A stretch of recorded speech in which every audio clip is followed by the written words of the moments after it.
Guys, meron kaming project. Tawag namin dito is Project Hercules. Actually, hindi ko nalagyan, nakuhanan last week, yung kanyang waistline.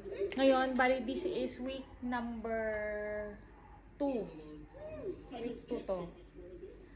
Hindi ko alam yung first na waistline niya. Pero originally, what's your waistline? Sir? 34. 34 daw. Ngayon, baka 38 na. Joke. Ito yung jacket.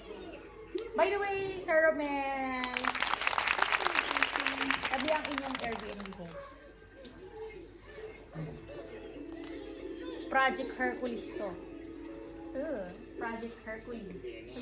Puso ba? Tama ba dito?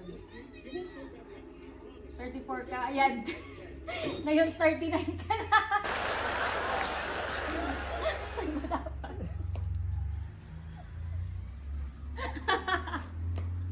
Dati 34. Ngayon 39 na. Hindi siya dapat waste na. Saan ba dapat? Ay, dito. Ito pala dapat.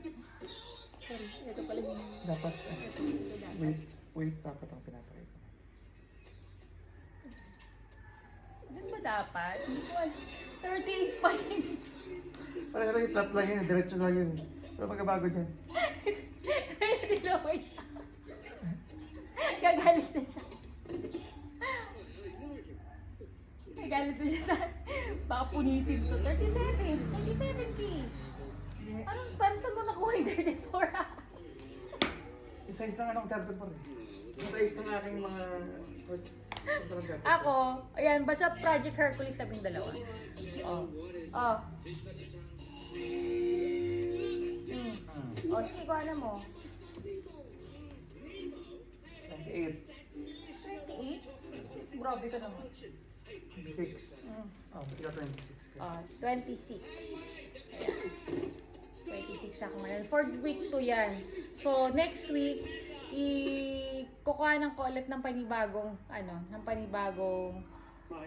measurement kung bumawas ba o hindi. So, malalaman natin kung effective tong ating Project Hercules.